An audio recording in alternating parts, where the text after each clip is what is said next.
So we are live, but let me share this feed to a couple people, and then we're gonna continue with what we are live for.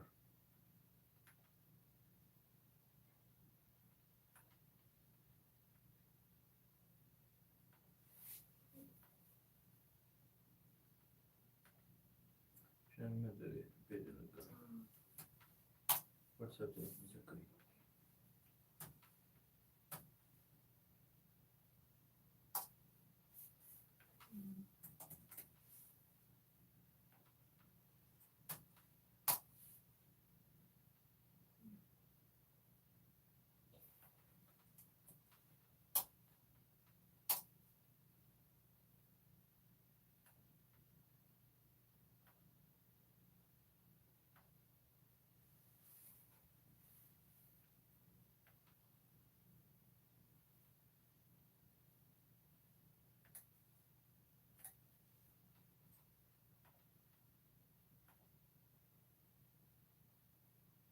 Hello. Just give us a couple more minutes. Let a few more people join, and then we'll start.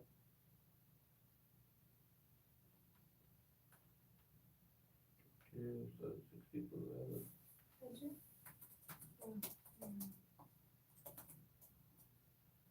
Sorry, I'm live from the washroom because our baby's sleeping, so we don't want to disturb her. But right now it's a good time for people all over in India or in Ethiopia to be live to let them know what happened. Yes, everything was cleared. Ayush was a student. He was with us. So yes, students did make it as long as you have all the documents what they were needed. Second thing, you can make it if you're there by time. So give me 2 more minutes. Let me just send some more links.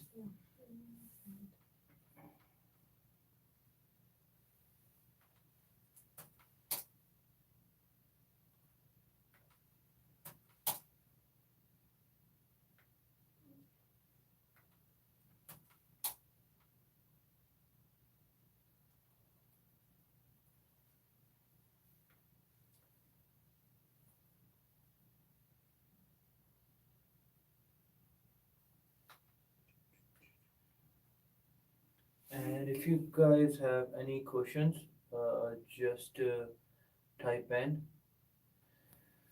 Yes.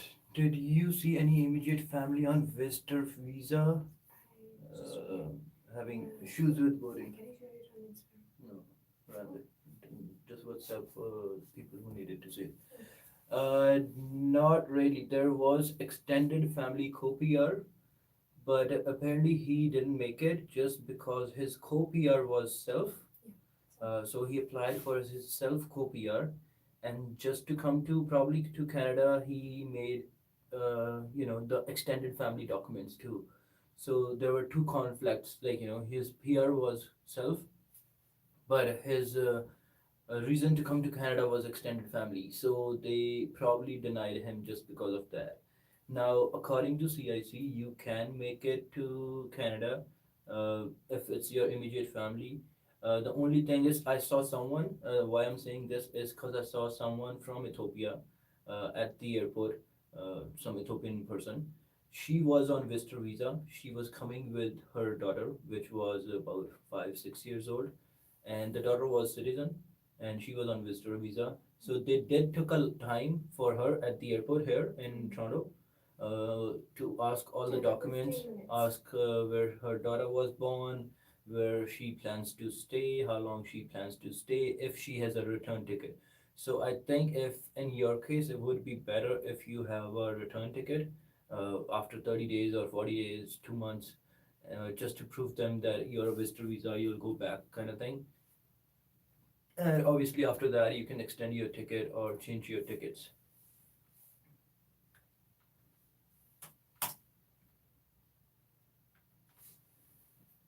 Back to the yes, crazy dog. Yes, finally punch day.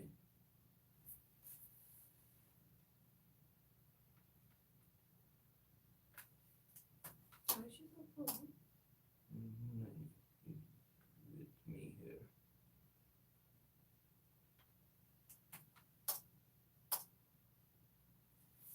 and then right now I'm just gonna go step by step on how it went through, how was all, how much it costed us, all that stuffs, how long it took us for the visa. So I have sent, like, mostly people who have DM'd me to send them the link when I'm live. I think I got most of them here. So if anyone's missing, I'll send you the link later on. Just watch the whole video. So back to, I made a doc file just so it's easier for me to go through each step. So on the 7th of May, this started about 10 days ago. 7th of May, I applied for e-visa for three of us, two of us, and our baby. It costed us 52 USD. So everything I'll say is either in USD or rupees. So our e-visa costed us $52 per person, and then our flights to Ethiopia were 2,15,000 for two adults and one infant. So if it's just one adult, it would be about 1 lakh just to Ethiopia. And then the hotel in Ethiopia, we booked Best Western. So I had other people who were there at the airport, and they were booked into a different hotel. Apparently they didn't had really good experience with the food. The food was not very good, the breakfast was not good. So people joining right now, just comment below whatever your questions are, and I'll interrupt and answer you. Otherwise, I'm just telling the story how it went through all. So this other girl, do you remember where she was staying? No, I didn't remember I the don't know. She didn't tell them the Yeah, I think but she even was she very didn't. pissed off. Yeah, she was not happy. She said she ordered lunch from outside, and the pizza she got was not good. The breakfast the hotel had was not good. But with Best Western, they had a really good buffet in the morning, both for vegetarian and non-veg people. So she's vegetarian, so I was kind of make sure that everywhere we go, we have some kind of vegetarian food, because obviously in flight you don't really get. So yeah, you said she was in Jupiter Hotel. Yeah. So that hotel didn't had really good breakfast. I don't know how much it costed, but probably very similar to Best Western. For Best Western, we were able to check in at about. So I reached at Best Western about 7 a.m.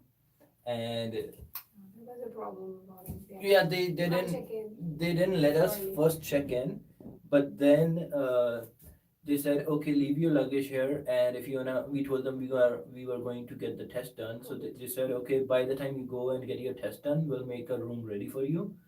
So although I had an email from them that I could check in at 5 a.m. to 6 a.m. and there will be no extra charges, they kind of denied on that, but apparently I talked through. It went through fine. So I took a cab and went to Vudasi Yes. lab, which is right across the street from the airport. Udasi Diagnostics. Yeah. Yeah. So I think this is a 24/7 lab, but you still want to Google it. If this is not 24/7, there are a couple other which are 24/7. So it doesn't matter what time you get to the Addis Ababa, the airport. After checking your luggage, you can just take a cab, get your test done. Don't wait for in-hotel room test, because that will apparently happen in the morning, like 8 o'clock, 9 o'clock, 10 o'clock, if this route starts getting busy. Yes, I will Yes. write that.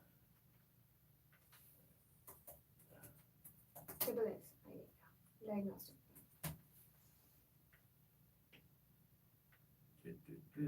And even though if you get your test done in your hotel room, then it will cost you more. Yeah, I that's don't remember the exact money. it's about $100, 100 USD, if it's in the room, and if it is in the sorry, if it is at the hotel, if it's at the lab, it is only $60. So that's one thing. Yeah. So so one more thing, what I did was, since I'm with the family, I changed 250 USD to their money, If you're solo, I think about $150 should be fine. If you're with family, obviously you The need more. currency is bir. Bir? Yeah. Yeah. So I didn't find out what it's called. So it's bir. So 250 bir US 250 USD was about 10,600 bir, and it costed me about 2,500 each. So 5,000 bir for the lab testing, which is 8 hours result. It is less if it's like the 24-hour report, but for 8 hours, it's 2,500 bir or $60, either one. You can give USD, but it's better to have the local money if you're gonna be taking cabs. For Best Western to the lab, how You you ordered ordered the food food. there? Um, We didn't order the food. Best Western had the Provided us. hotel, like the hotel restaurant, and it's very clean. It's very hygienic. And very tasty. I'm not getting commission from them, so I'm just saying on my experience, right? It's very hygienic. Food was good. Vegetarian food was good. Sir, PR facing any problem? No, no PR problem at all. Just be patient. Just be there on time. That's Like all all you your need to. documents and Make sure if you are PR, you have your PR card, yeah. ticket, and your lab testing and your quarantine plan. Arrive can. They see all that. Airline actually see all that. Immigration is not a problem in Ethiopia. As far as my experience and other people who have traveled with us, immigration was not the Immigration problem. was smooth. Airline was problem. Airline took more time than immigration. Immigration was like da da da. Okay, thank you. You came today? Yes, I came today. Okay, thank you. You leaving for today? So it's very straightforward with immigration. With airline, they have to verify everything. So PR and citizenship, they don't have any problem, but they do have to get there on time. Like even a citizen, there was two citizens I know. They both were checked. Like they took their passport, Canadian passport, and verified with their supervisor, verified with whoever they are verifying it with. So they are verifying their thing. Okay, do you have next flight on the same day? You tested at 7 a.m. Do you have enough time to make it? Yes. So our flight got there at 5 a.m. Actually, before 5 a.m., it was early arrival, like 30 minutes before. But the only thing was that they lost our baby stroller. We So were just finding yeah, it so I for was the last 1.5 person. hour. Yeah, I was the last person to get Yeah. out from the airport basically. By the time I got off from the airport, one of my friend who was traveling with me, he already got his test done. So he put all his luggage in the shuttle bus. We were taking the same shuttle bus, and the driver was so cool that he took him to the lab, got his test done by the time they were waiting for us. And then when I came back, he told me that he already got the test done, and we can get it done on the way to the hotel or on the way to or we can check in the hotel and then do it later. So about 7:30, my test was done. 3 o'clock, after having lunch at the hotel, I came out. I told the driver that we gotta pick up the report from the lab, and he said, "Okay, we'll do that." Swing by the lab, and there was a queue for the result room, so I did had to wait there about 20 minutes to get to my turn. But they gave us priority that we are having a child. No, at that time I wasn't having the baby with me, like the lineup at the lab when you waited in the parking lot. Oh yeah, Yeah. that time no. So that time I didn't get any But priority. I'm talking about when we went for the test. Do Ethiopian cab drivers speak English? Not very good, but you can communicate. Some of them do, like a lot of people do speak English. I didn't take the traditional cab. When I was in the hotel, I told him I want to get to the lab. Can you get me a cab? So he got me something like Uber. I think they call it ride. So something like Uber, but they take cash. And when I asked the hotel person like how much it's gonna cost me to get to the lab, so I have a rough idea. He said it should be about $100, 100 bear or less. But it was like It was 69. they take the starting amount like Yeah, it's 60. actually just one. Like it's in like Canada. Like if you get into cab, you know how it's like $3 or $330 for a start, and then $1 per kilometer. So same thing with them. It's 60 bear to start, and then 10 per bears kilometer per they kilometer, will- and it's just 1 kilometer away. If I was just by myself, I would have walked. but with family it's easier, or if you are a group of people it's just easier to take a cab. So 70 were to the lab, and it was about 70-75 to get back, which comes to less than 5 USDs. So yeah, what so after getting the results, I so 2 o'clock we had lunch at Best Western, and then by 3 o'clock after getting our report, so it took me a while in the lineup at the lab to get the report, and by 4 o'clock I was at the airport. Uh, as soon as you get into the airport, there's a thermal scanning. They scan you, your luggage, everything, just like any other airport scanning. But that's not where the security check-in's done. It's done like 5 times before you can actually get on the plane. So after getting that scanning, where your actual check-in luggage also gets scanned, make sure you pack your stuff nicely, tightly. So if they do ask you to open it, you can open it easily because a lot of people had to open it. Each Had and Yeah, every bag, each and and you have every to bag. show everything in the bag, Yeah, what it is. like for me, I had my camera equipment in the bag. I didn't put it all in my like carry on. So he did ask me, "What's that? What's that? What's that?" He told me to open the bag, but since our baby started crying, he's like, "Okay, just tell me what it is." So And you can go. I knew everything. So this is a tripod. This is like a monopod. This is my, this lens, that lens. This is that. So I knew everything what was in the bag. So he's like, "Okay, go." But otherwise, I saw a lot of people who have to open their bags and show. Even like there was a guy who had like chips and Maggie packets in there, so he had to open the bag to show them, oh, this is chips, this is Lays. I didn't know that. You actually opened it. You said he Okay. had chips in the bag, so that was it. And then we got there at 4 o'clock. There was a student right in front of me, and for him, they asked him his passport, his test, and then they did ask him for the enrollment letter. The enrollment letter had to be current. So, for him, what his experience was that his letter was not recent dated. It was dated like a couple months ago. So they said, "Oh, this has to be the latest date. Like it has to be within last week or something like that." It was difficult to explain to them about baggage item because of the language. Yes, at the airport, even I had that difficulty where I was asking them that why my stroller is not here, the baby stroller, and you can't believe what other words. I'm like the wheelchair we use for the baby car, baby cart. I tried all the words I could relate to a stroller. So there is difficulty with people at the airport, especially the security guys, like the baggage checking guys, people who are at the counter, like any computer counter, they know some English, but anyone else, like walking around with walkie talkies, they don't really know much English. So make sure you are like you just don't lose anything. Also, I lost a baggage when I got to Toronto. So although the plane was very empty, they made us check in our handbags, and I have one handbag and I'm not having the second one. So they said it's gonna be here by Thursday probably. So I have to wait for that. I'll update what happened with that. So yes, it's difficult to explain about baggage items. So make sure you pack it nicely, tightly, or somehow where you can tell them this is what it is.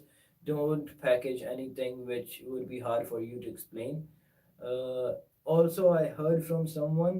For me, I never had to face that where in Toronto or Calgary, Vancouver, anywhere in Canada, I had to open my bags and show what's in my bags. But I heard from some people that they did had to open their bags at customs in Canada. So that's I never had that experience, so I can't really tell why they did that. What was the suspicious thing they found, or if the person did something wrong on the declaration? It could be any reason.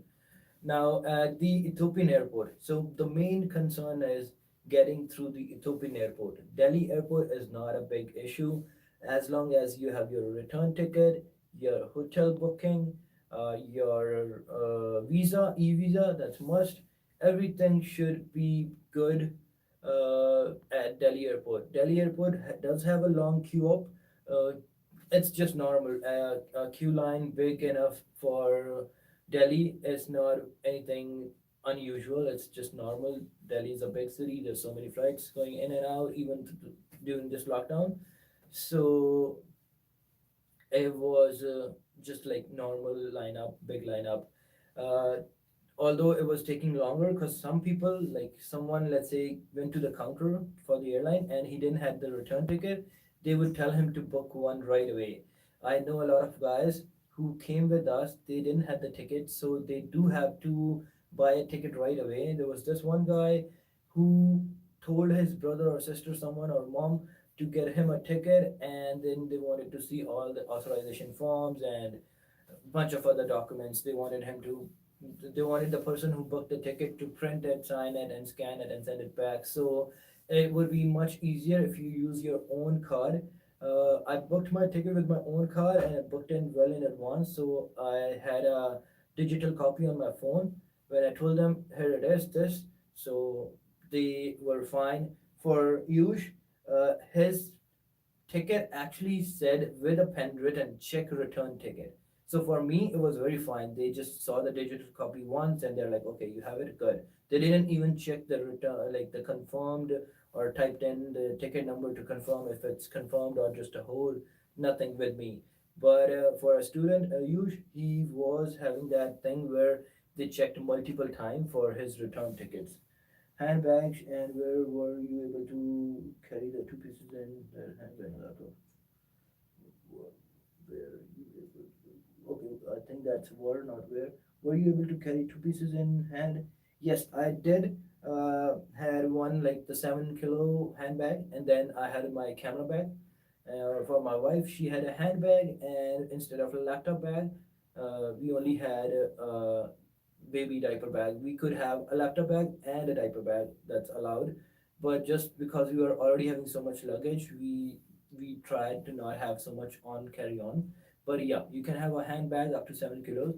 At Delhi, they won't really check your handbag weight, but in Ethiopia they did, and mine were like way over. They were like 930. I think just because of the baby with us, they let us go through. They're like, okay, don't do it again. I told her like there's a lot of stuff in the handbag right now which I can take and put it on. Like I had my jacket, my wife had a jacket, we had a stall and another small blanket for the baby. So I told her like there's a lot of stuff which I can take off, and this will be 7 kilo. There was some baby feed. I told her like we have a lot of diapers, so by the time we actually board the plane, we're gonna be getting rid of all the diapers. So it's gonna eventually come back to 7 kilos. So the lady was very fine with that. She let us go through. Make sure so it is 7 kilo. The return ticket was checked. Yeah, return ticket was checked multiple times. Yeah, since I was coming back from India after almost 14 months, yes, you heard it right, more than 1 year. I was in India, so I did do a lot of shopping. I did buy a lot of stuff, but I declared a rough estimated value of like $2,000 that I had shopped for that in India, or gifts and all that. So it was already on my declaration form that I have this much. I wasn't carrying more than $10,000, which is quite obvious, and then declaration forms say that, so it's fine. Uh, Delhi airport, you won't really find any problems. Doesn't matter what your status is, visitor, PR, citizen, work visa, doesn't matter what's your status, as long as you have your return ticket, your e-visa printed. Uh, did you cancel? Yes, I have canceled. I didn't cancel it until I landed here. I canceled it when I was at like I checked in into the hotel, and that's when I canceled it. I had to give them a call because they won't let me cancel online on the app or on the web. So I had to give them the call, give them the confirmation code, and then they send me an email back. For some weird reason, they don't mention it in the email, but they do attach a file where it say ticket refunded. And I checked with her multiple times that if it was a full refund. She said it's a full refund. The only thing is that it's a sorry, it's a energy, not energy. It's a currency exchange, which mean whatever where ETB it was converted to US Canadian dollars for my card to be charged. So when they refund it, they're gonna refund me the exact amount on the ticket in their currency, and when it gets changed, you know how that there's a difference between buying and selling, so there's gonna be change in that. So I'm gonna probably lose a couple $100 there, but that's fine. You should be prepared for that, anyways, right? Where do you declare this value? Any forms? Is this for Ethiopia? That is for Canada. For Ethiopia, you don't fill any declaration form. Just make sure you have everything sorted out if you have to open up your bags. That's the only advice for Ethiopia, that your baggage should be easily openable. Put a lock on it, but you should be able to open it and close it so it's less hassle for you. Okay, sorry, there's a comment. I want to read that. Was your return ticket separate? Or you had one PNR for onward return? No. So I'll explain how my tickets were. I had one ticket for Delhi to Ethiopia, and then I had another ticket which I then had to show it at the Delhi airport, which was for Ethiopia to Canada. They asked me a ticket from Ethiopia back to Delhi, and which was a separate PNR. It is better if you put it on a separate PNR, then probably you're gonna get the full refund. If you do it on one PNR, if you book one ticket, it might be very difficult for you to claim the money back. Because obviously they're gonna deduct charges for going one way and then return. I don't know what's they gonna return on it. So check with the airlines what's their cancellation policy for going one way and then canceling the ticket. What is the best time to be at the airport for Toronto flight? As early as possible. My flight was at 10:50 p.m. and it actually took off at 10:50, 10:55. So they don't wait. If anyone's verification is needed to be done, maybe there were people who were verified, but it took so long through the security, because after getting verified and after getting your immigration, there's probably 3 or 4 security check-ins. So you have to take off all your belts, shoes, all that stuff. Go through 5 of them or 4 of them. So as soon as possible, carry on you as little as possible, so it's easier for you to go through the security check-ins after the immigration, after everything at Ethiopia, because that does take a while. So there might be someone, I'm not sure, I don't have confirmation on that, but there might be someone, let's say, who just got verified right at the last minute, but he couldn't make through so many security check-ins. So it is better to be there as early as possible. As I said, if you are on Delhi to Ethiopia direct flight, which gets there about 5 a.m., get your test done at least by like 7 a.m. or 8 a.m. So you have your test result by 3, 4.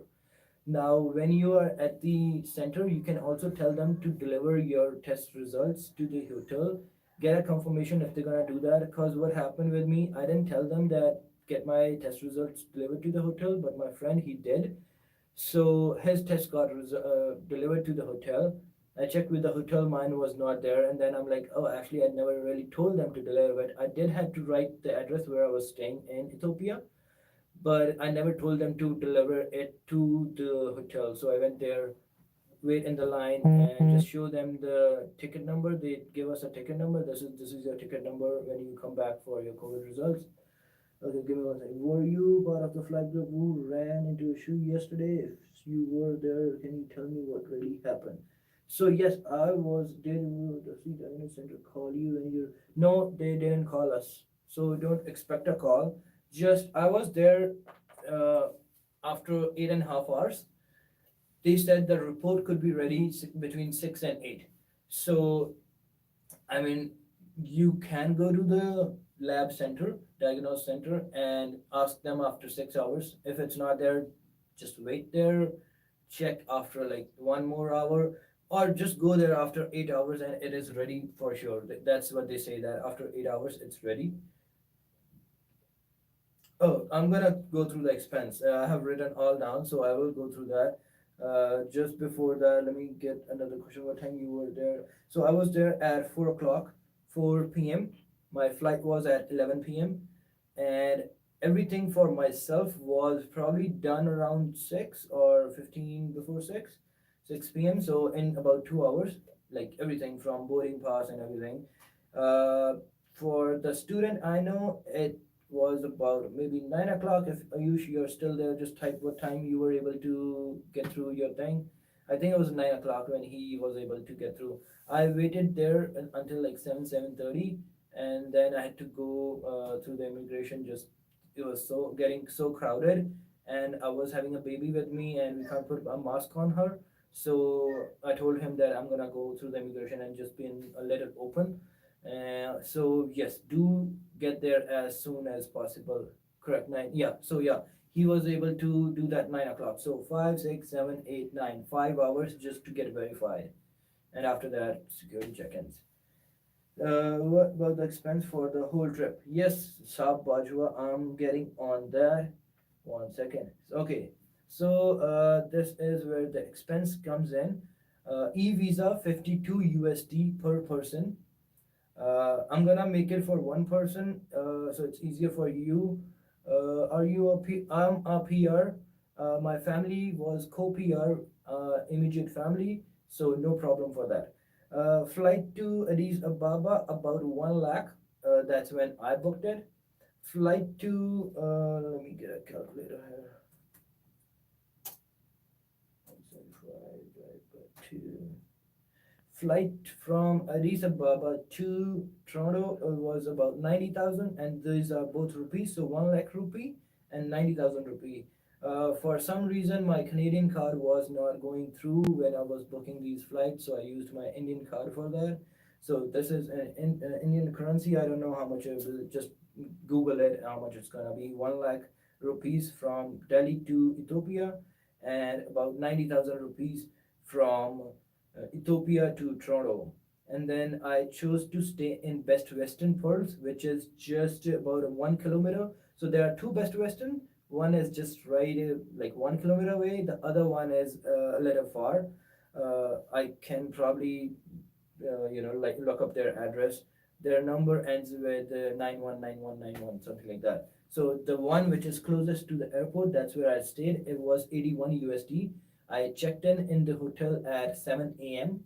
Checkout at 2:33, something like that. So if you go there at 7 a.m. or 6 a.m. and tell them that you're gonna check out by 3 or 2 or 4 o'clock maximum, so they would let you in. So doesn't matter, make a booking for 16 or 17, they will probably let you in. Now with so many people traveling right now, and with my experience and with other people sharing that Best Western was good, it's better if you book in advance. So you have your room reserved.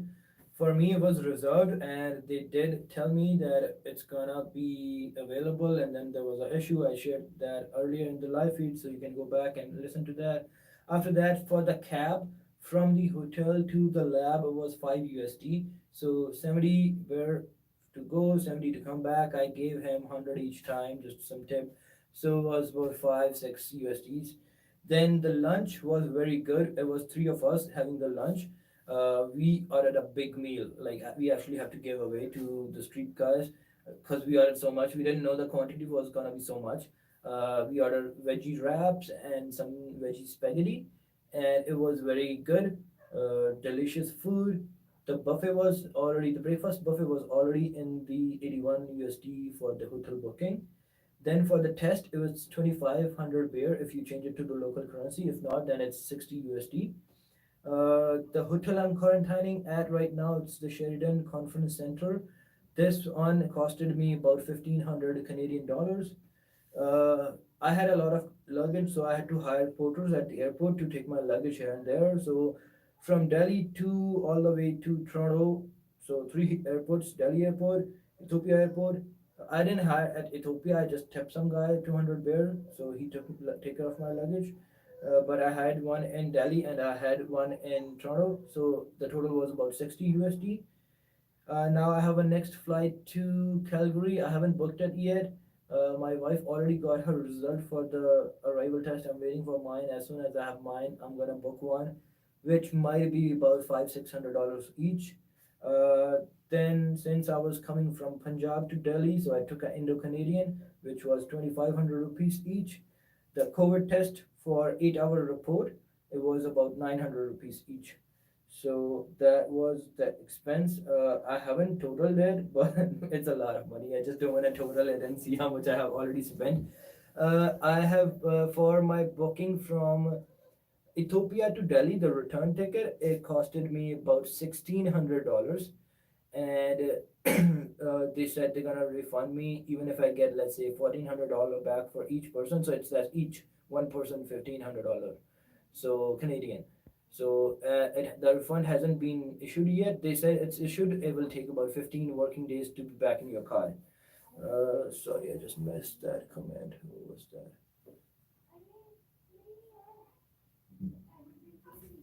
Does Western provide airport pickup and drop, also bumping my previous two questions as well? What was your previous question, sir? Were you a part of? Yes, I was a part of that group yesterday, and we were the first guys to get there. As I told you, it took a while to go through that. Did you book a return ticket? Yes, I did had a return ticket. And then, yeah, Best Western do have a pickup and drop service. So they do have a big shuttle, let's say BW big, so it's easy to find.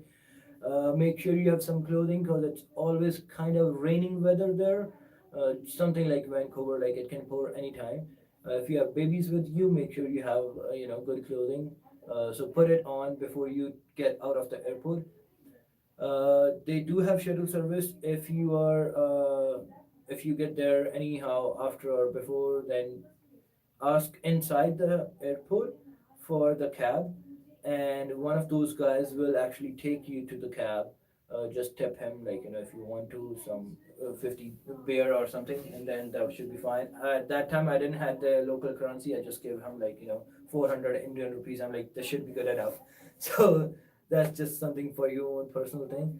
Yeah, so if you want to take a cab, make sure you get one from the inside the airport. You tell them you want to get a cab. There's a lot of cabs outside, but it's just better and safer if you do it from the inside. Then that way it's all on camera, or like somehow I feel it's more safe if you just get one from the airport. So it shouldn't be too much. Just make sure you ask them how much it's gonna be roughly before you get to the airport. It is 10 beer per kilometer and 60 beers to start. Any hiccups for CH citizen? No, it does take.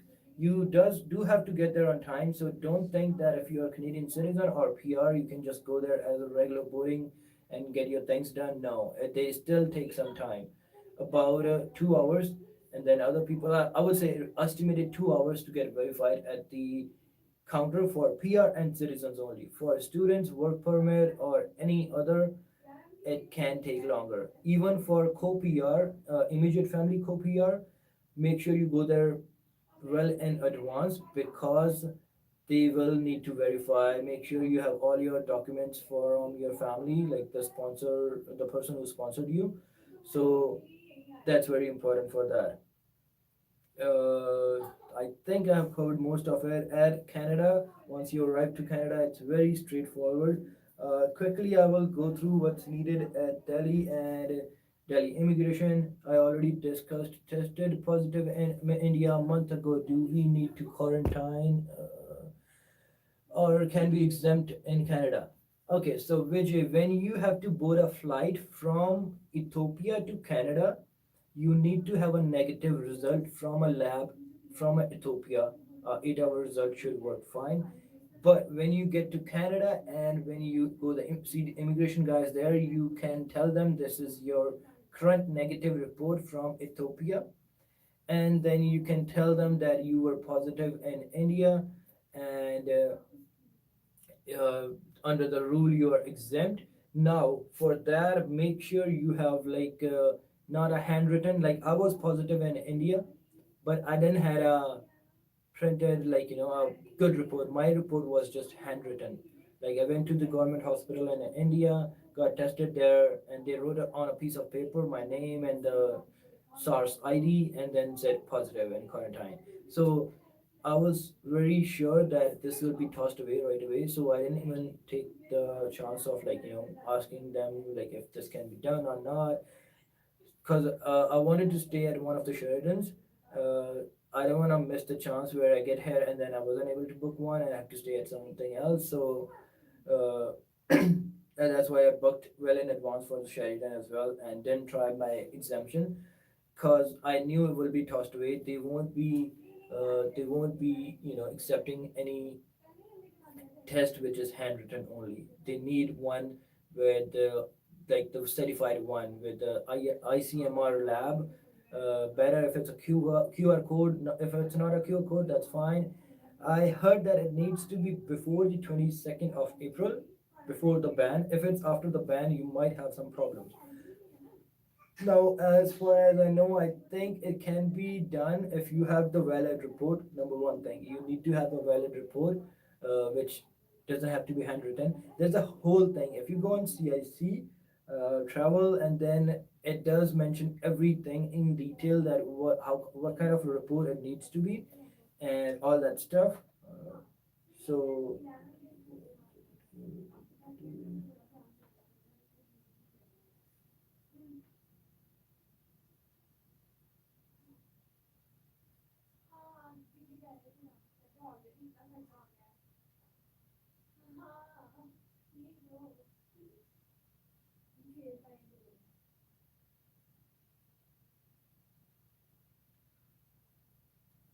one second, guys. Sorry, there's a lot of DMs. And some guys are asking things in DM. Guys, I'm doing this live just so it's easier for me to speak out what happened than typing all that. So please come here. It's easier. So yeah, the exception thing for quarantine is that another exception exempt if you're exempt from Canadian quarantine is that if you have something very urgency to attend, like something like a funeral or someone is sick in a hospital. There was one guy who had that exemption, so I know for a fact that yeah, that exemption is counted. But obviously, you need to have like you need to have all the proof. Like if it's a funeral, obviously you have to book a funeral home. If it's a hospitalization, you have all the hospitalized bills and whatever other things you might have.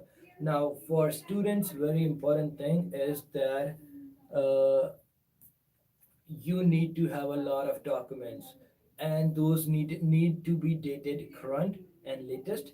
If your study is finishing this semester, like this is May, June, or July, big risk.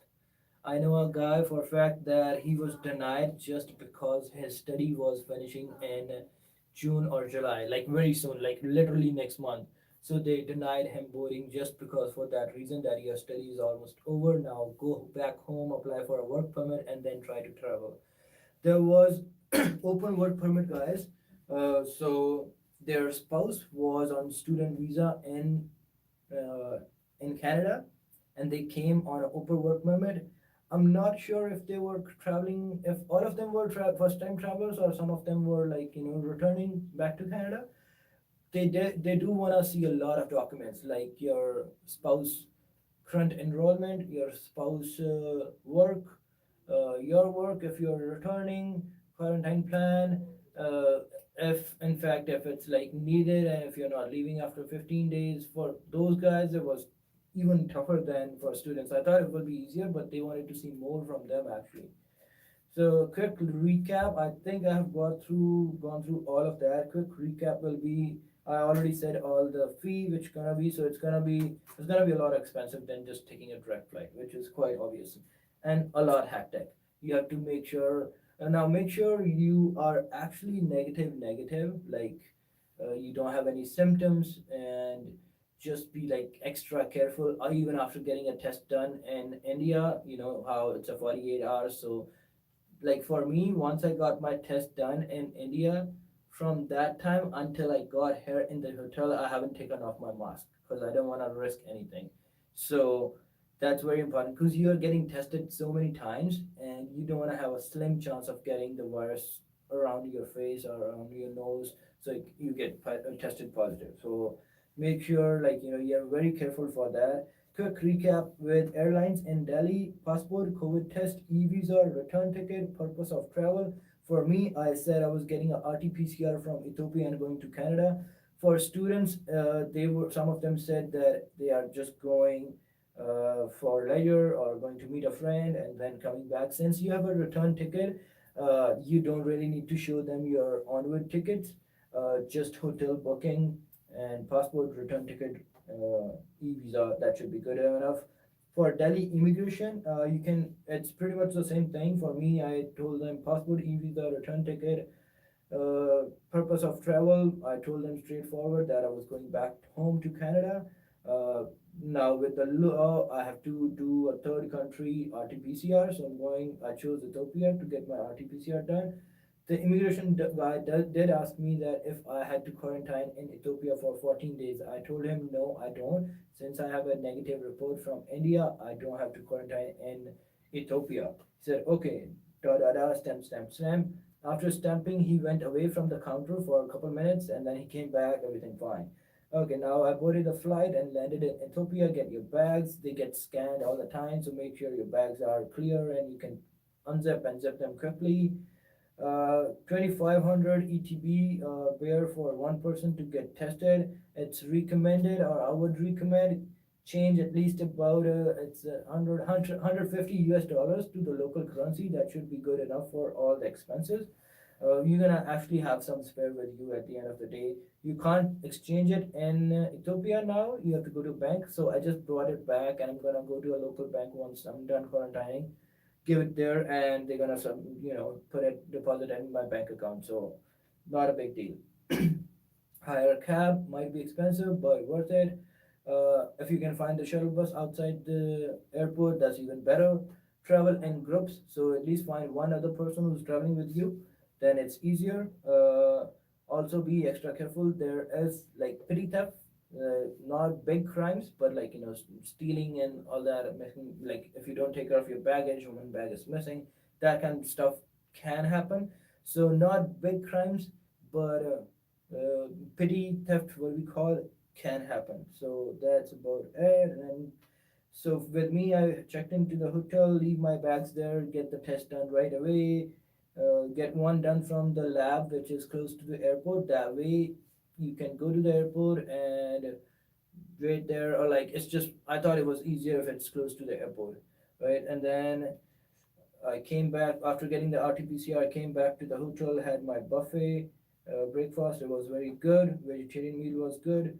After that, I slept for a couple hours, showered and all that stuff, and then after that, about 2:30, I had my lunch in the restaurant. So the restaurant is something like that. Some days they have lunch, some days they have buffet lunch. So either or, it's fine. It wasn't expensive, 20 USD for three people to eat a very good meal. After that, I took all the stuff and all other supporting documents. For the supporting documents, make sure you guys have soft copies and hard copies. It will be just easier for you, because sometime when you are like you have a lot of documents to show and they're all soft copies, and with all the chaos at the airport, it will be very tough. Yes, I will put that in the comments. So it can be very tough if you have all the soft copies and you're just showing them from a phone, and you do have to WhatsApp them. They will give you a local WhatsApp number if you have all the soft copies. But I believe it is easier if you have hard copies, then you can just show them one by one. Once you are given a green signal from the airlines, don't wait. Just get going through the immigration. Immigration is not a problem. They will just ask you when did you arrive in Ethiopia. Just tell them the truth. This morning, and I got out. I got my test done. Since Canada need a test from third country, pretty straightforward. Stamp, stamp, stamp. Go through a lot of security check-in and get your flight to Toronto. Once you're on the flight to Toronto, once you get off the plane, there's two officers asking you if you are on a visitor visa, if you are on a student visa, if you are a PR citizen, all your stuff. If you are a visitor visa, make sure you have a purpose to travel, make sure you have a plan for quarantine, make sure you are traveling more than 15 days. That can be proved with a return ticket. Make sure you have immediate family or extended family, all that stuff, if you are on a visitor visa, because they do ask a lot of questions for visitor visa. For PR and citizens, no problem at all. For work visa and for student visa, they do take a lot of time to verify. Once you are in the immigration, there are two lines: PR and citizen, and the other line is for all other foreign nationals. So depending on what you are, you just chose that line, you go through them, they ask you where you're coming from. Obviously now you're coming from Ethiopia, so you tell them you're coming from Ethiopia. Then after seeing your face, which is Indian of course, and your Indian passport, they will ask you if you were anywhere else in the last 14 days. Now you'll say that you were in India, and then they will direct you to the health department. Once you are directed to the health department, you go there, line up there, and it's really quick. For me, it was very quick. Like regardless of the baby, it was like just get there and it's done. Get there, it's done. Like small queues, just any regular queues. So they give you a receipt. It's a PHAC, something like that, which is basically for your COVID testing. So since I was with a co-PR, I'm PR, they were co-PR. So they directed us to the immigration office where you get your final permanent residency, which gets sent to in your mail. So we were directed to that room first, but if you are any other, you will just direct to the COVID testing. So after getting that, oh no, baggage, sorry. So after getting that thing, you go to your baggage thing. I got all my bags. I had one bag missing, so it took me a lot of time to report for the missing bag. And maybe because of that reason, by the time I got to the pre-arrival testing, there wasn't a big lineup. I did register in advance. Now, if you're traveling with a family, for us, I was trying with one email address for all of us, like two of us. It wasn't letting me go through, so I did one email address for one person. So after getting there, it was very quick. It was about 5 minutes wait, I would say. They get all your information, verify your date of birth and stuff like that, and then they send you to the pre-arrival testing. It's very easy. Once you're done with the testing, they will give you your 8-day home kit, so you have to get tested by yourself. It's a telehealth, so how it works, you will go live with the health department, and they will and you have to get tested. So and you have to you have to get tested at home when they are live with you, something like that. And then once you get all that done, so you already have your luggage with you.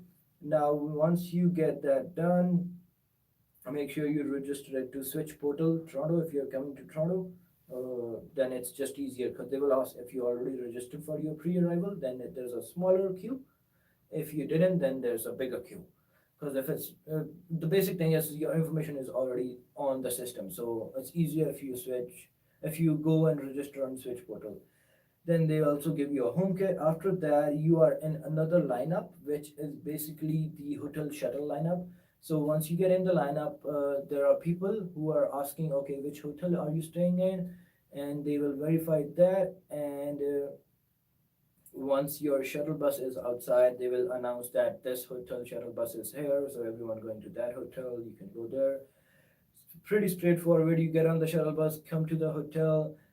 For myself, I already did everything with them on phone. I already gave them my visa and all of the information, even for pre-authorization for the deposit.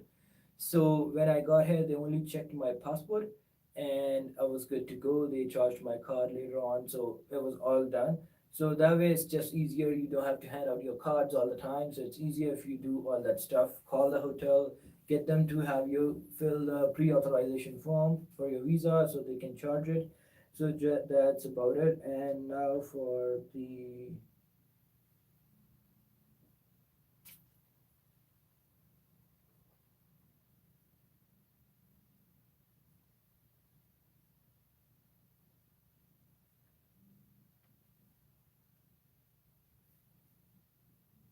my phone's almost dying. Okay.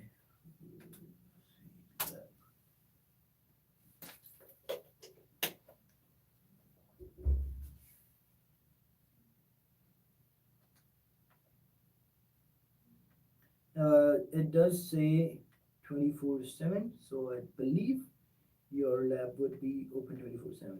I heard that, but I wasn't just sure.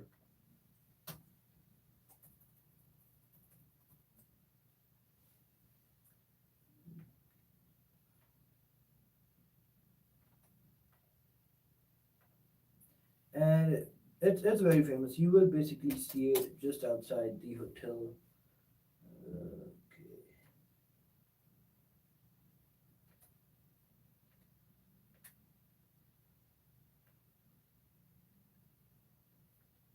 Yeah, for 24-hour attention, please call our office, emergency 92, working hour 24-hour, 24-hour, 24-hour.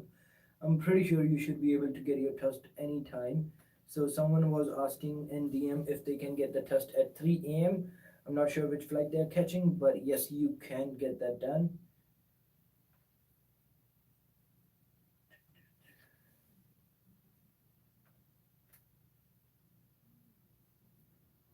And for pre-arrival testing, if you go to CIC and type in which airport you are coming in, that will have you directed directly to the link. It's pretty straightforward. You just put your email address and password and then all of your passport information, and it gets you registered. That's all you have to do. You don't have to read this. Okay, let me see. One second. The center, not the lab.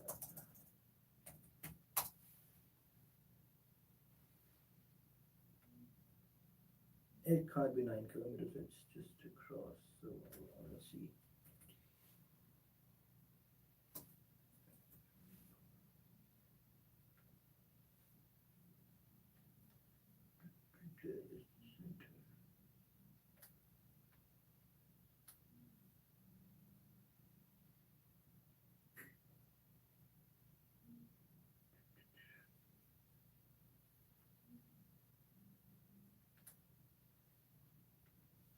Nothing was 9 kilometers. It's everything is within like 2 kilometers radius.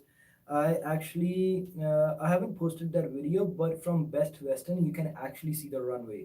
Like I was on ninth floor, I couldn't actually see the runway from there. So let me see why it is saying that it's that far. Uh, Philippines Skyline.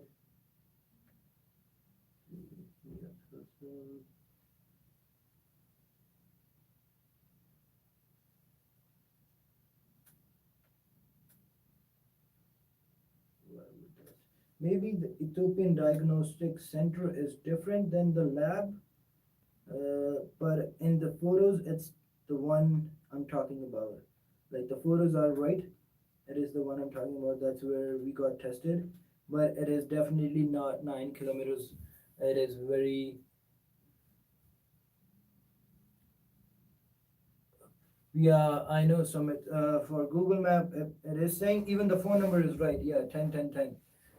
Give me 1 second, guys. I just gotta get my phone charger. Although I'm done, but if there's any more questions, just ask them.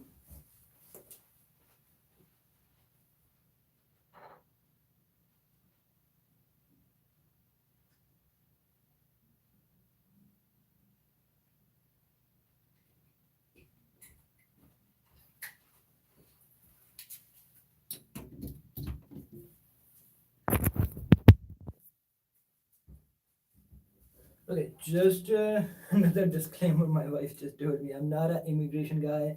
I'm not any other, consultant or whatever you can call. So this is just totally based on my own experience and how it was for me. Now, if you are traveling after 22nd of May, you need some extra time for QR reports. I think it might get affected. Right now, it's not in effect. Right now, just a regular report would do so. I heard that after 22nd May, you need to have a QR report. Now, you can get one from this lab, the QR report, but it needs to be, it takes extra time. You need to mention them at the time of testing that you need a QR report, the report with a QR, and when you go to the lineup to get their results, it takes some extra time for them to get your QR report. There were guys who actually was those guys, those three people I know for a fact, they were not able to board the flight, and their whole mistake was they were trying to get a QR report which they didn't need, and that wasted about 2 hours at the lab. So I don't know what thing they had, why they thought they needed the QR code report, but just in getting that, they got late and then they were not eventually able to get on the plane. So the whole thing is that PR and citizen, I will sum up and then end this live right now. I will sum up in the saying that if you are a citizen or a PR, you still know you need to go there in advance, but you can make it, no problem. But if you're a student and if your study is expiring anywhere end of this year or next year, you're fine. But if it's not expiring, but like you're graduating, sorry, if you're graduating in next month or second June or July, August, something like that, it will be very difficult for you to prove them that you need to go. Work visa or open work visa with spouse, international student, that kind of scenario, you need to have a lot of documents like your wife or your husband's work letter, school letter, your work letter, if there's any financial proof. I don't know. There's like they can ask you anything. So best advice would be have someone on the other side ready to give you help in getting any documents you might need. It is better to get in touch with your school and get a letter from them with the latest date on it. This will help you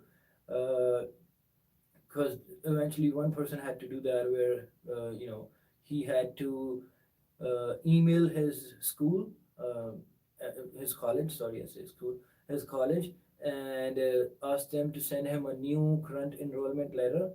And then on the other side, luckily the person was very gentle, very good. He did that right away, like not right away, but like 15-20 minutes, like pretty much right away. But that thing, he gave his personal phone number and this guy called him, and then on the phone he said, oh listen, we don't do this. This will take 2 months usually, but since this is your scenario and I just feel bad for you, I'm doing it for you. But now he was lucky. Not everyone has that good luck that the college will get back to you right away. Like he emailed them and he got a reply right away. He got even his personal phone number, the admin's personal phone number. So that was just lucky scenario. So don't think about that. Have your college email right now if you're flying in next couple of days. That kind of scenario. So I think we are good here. Uh, that should be about it for right now. Like it's just that you need to have a lot of documents. Other than that, there's nothing unlawful that for a fact I know, because you're not doing anything wrong. It's just like, and let's pre-COVID, you could have done this without even hassle. Like go to Ethiopia, and at pre-COVID, you don't even need a return ticket. For my understanding, like you're going to Ethiopia, you have a ticket from Ethiopia to somewhere else, and from there you have a ticket from somewhere else. Like I've traveled in past where I have a ticket from one place to another country, and from another country to another country, and from that country to my home. So and then there's stay in between like 3 days or 4 days. I've done that with Europe and sometime with States. So there's nothing unlawful about it. Some people call it a loophole. I don't think so. It's a loophole because it clearly states that you need to go through a third country, and for a third country you need a visa for that. You have a visa. So as per my understanding, it's not a loophole because they haven't said that Indian passport holders or Pakistani passport holders are banned. It's just that flights from India are banned. If you're coming from a third country, third country, different country, you're allowed. So that's it for today. If you think this session was helpful, please hit the like button and subscribe my channel. This is one time thing. I don't do this type of videos. I'm more like just a regular vlogger. My vlogs are in Hindi, Punjabi, sometimes English, and this is I just did it just because I had this option to go live on my YouTube. I think most guys don't have this, so just this is what I'm doing. And also I was not able to get back to everyone in DM or like in WhatsApp, so I'm just doing it for that. Nothing profitable in this, so I'm not doing it for profit. uh, I don't get commission from any labs or any hotels or any airlines, so count me out on that. That's it, guys. Thank you so much for staying alive. Uh, and if you have any questions, just comment below, and I will try to do it one last time if there's anything I missed. Summit, I got you cleared. No, it's not far. It's very close. My mom say good job. My brother say helpful. Okay, tested positive. I got you there. Hiccups. Citizens, no, no problem for citizens. Provided airport, yes, yes. Food, no, the food is not delivered in the room. There's a restaurant. You go there and you get your buffet, or you can order your food either way. Expense of the whole process very expensive. Only come if it's a super urgency. Like you need to be here, then only come. If you can, like, afford to live there, or like if you can, for any other reason, you can stay in India for longer and then come back in a direct flight, that would be advised. For me, it was very important. Like I was in India for 14 months, but right now I needed to come here for a very urgent matter, so I had to do this. Otherwise, I would have stayed there for a couple more months and then come back when it's all back to normal. Separate tickets, yes, very important to have separate tickets for all the travel. Where do you declare this value? No, that's fine. So I think I've got all that. These I cleared those. So thank you so much, guys, again, and thank you, Ayush. That was quite detailed. I hope so. And yeah, we are all jet lagged now, and let's go back to sleep now. Okay, take care, guys. Thank you so much.